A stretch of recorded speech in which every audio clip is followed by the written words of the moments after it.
Kisah tragis Ronggolawe, pejuang Majapahit yang berakhir menyakitkan.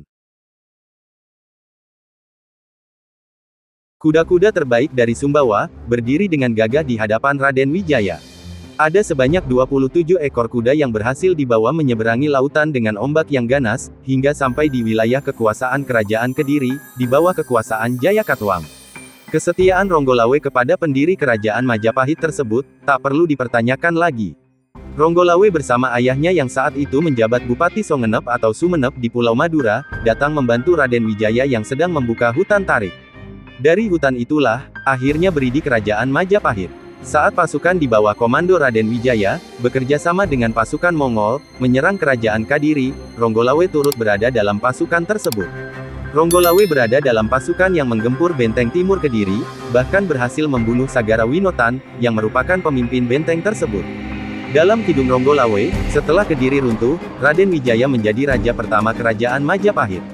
Atas jasa-jasanya dalam perjuangan, Ronggolawe diangkat sebagai Bupati Tuban, yang merupakan pelabuhan utama di wilayah timur Pulau Jawa. Namun, Ronggolawe tidak puas karena merasa ia seharusnya mendapatkan posisi yang lebih tinggi.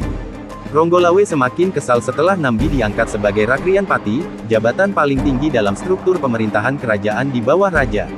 Posisi Rakrian Pati seharusnya diserahkan kepada Lembu Sora, yang dinilai Ronggolawe jauh lebih berjasa daripada Nambi. Lembu Sora, yang merupakan paman Ronggolawe, ternyata tidak sepakat dengan sikap keras Ronggolawe. Lembu Sora kemudian menasihati Ronggolawe, agar memohon maaf kepada Raja Majapahit. Namun, Ronggolawe enggan dan memilih pulang ke Tuban. Pararaton menyebut, pemberontakan Ronggolawe terjadi pada tahun 1295, namun dikisahkan sesudah kematian Raden Wijaya. Pemberontakan tersebut bersamaan dengan Jayanagara naik tahta. Dalam Nagara Kertagama, Raden Wijaya meninggal dunia, digantikan kedudukannya oleh Jayanagara terjadi pada tahun 1309.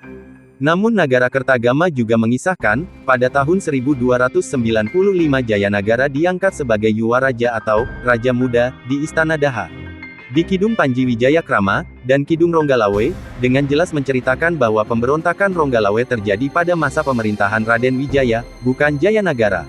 Slamet Mulyana dalam Tafsir Sejarah Nagara Kartagama, 2006, mengutip Kidung Ronggolawe, menuliskan bahwa peperangan dalam pemberontakan Ronggolawe terjadi di sekitar Sungai Tambak Beras, Jombang. Atas perintah Raden Wijaya, Nambi ditemani Kebo Anabrang dan Lembu Sora memimpin pasukan Majapahit, menuju Tuban, untuk menghukum Ronggolawe. Di Tuban, Ronggolawe yang mengetahui bahwa ada pasukan yang dikirim untuk menyerangnya, ia segera mempersiapkan diri. Ronggolawe membawa pasukannya untuk menghadang rombongan Nambi di Sungai Tambak Beras.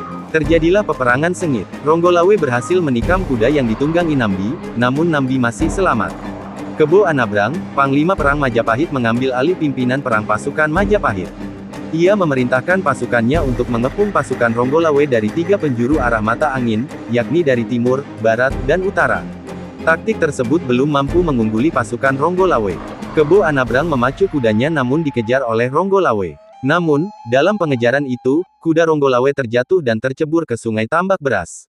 Melihat Ronggolawe jatuh di sungai, Kebo Anabrang bergegas turun dari kudanya dan menghampiri lawannya itu. Pertarungan 1 lawan 1 tak terelakkan terjadi di Sungai Tambak Beras. Dalam suatu kesempatan, Kebo Anabrang yang lebih piawai bertarung di derasnya arus sungai mampu mencekik leher Ronggolawe. Ronggolawe akhirnya mengembuskan napas terakhir. Lembu Sora yang melihat kejadian itu tidak mampu mengendalikan diri. Lembu Sora memang berada di kubu Majapahit, tapi Ronggolawe adalah keponakan tercintanya. Lembu Sora menikam Kebo Anabrang sampai mati. Kebo Anabrang dan Ronggolawe sama-sama tewas di Sungai Tambak Beras, hingga terjadi banjir darah akibat duel 2 ksatria tersebut. Mendengar kabar Ronggolawe gugur di Sungai Tambak Beras, 2 istri Ronggolawe, Nyi Tirtawati, dan Nyi Mertaraga dilanda duka cita mendalam. Bahkan, akibat tak kuat menahan kepiluan, keduanya sampai pingsan. Saat tersadar dari pingsan, Nyi Tirtawati, dan Nyi Mertaraga langsung mengungkapkan niat untuk menempuh jalan sati. Sati adalah tradisi bela pati untuk orang terkasih. Ritual kematian dengan cara membakar diri, atau menusukkan keris pada tubuh sendiri. Bagi keduanya, bela pati sebagai bukti cinta sekaligus kesetiaan istri kepada suami. Dalam serat Ranggalawe karya R. Rangga Wirawangsa, keinginan bela pati disampaikan kedua istri Ronggolawe di saat seluruh isi Kadipaten Tuban menangis. Kedua putri itu segera memastikan diri untuk ikut bela pati, seiring dengan ajalnya sang suami, tulis R. Ranggawira Wangsa. Kabar kematian Ronggalawe dalam pertempuran melawan pasukan Majapahit di aliran Sungai Tambak Beras, membuat semua berduka. Di Kabupaten Tuban, Arya Wiraraja atau Arya Adikara atau Banyak Wait, ayah Ronggalawe sontak terdiam sekaligus tertunduk lesu. Yang ia ingat, Ronggalawe adalah satu-satunya putra, yang di pundaknya ia menaruh harapan tinggi.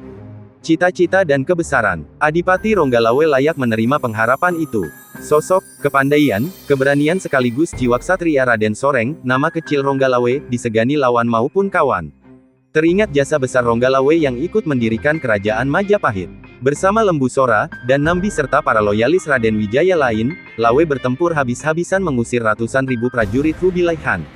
Ronggalawe bersama Raden Wijaya juga berperang melawan pasukan Kediri. Di saat Raden Wijaya masih dikejar-kejar pengikut Jayakatwang, Adipati Sumenep, Banyak Wait juga yang menjadi pelindungnya. Di Kadipaten Sumenep, menantu Raja Kertanegara itu bersembunyi. Atas saran Banyak Wait juga, Raden Wijaya memperoleh hutan tarik yang kelak berdiri kerajaan Majapahit. Banyak Wait hanya bisa tertegun dan merenung. Ronggalawe, putranya telah gugur secara tragis. Mati dengan Kep sebagai pemberontak karena melawan kerajaan Majapahit. Kerajaan yang ia pernah ikut mendirikannya. Sementara usai menyatakan tekad berbela pati menyusul suami, Ranggalawe, Nyi Tirtawati dan Nyi Mertaraga, langsung meminta restu Ki Ageng Palandongan, ayahnya.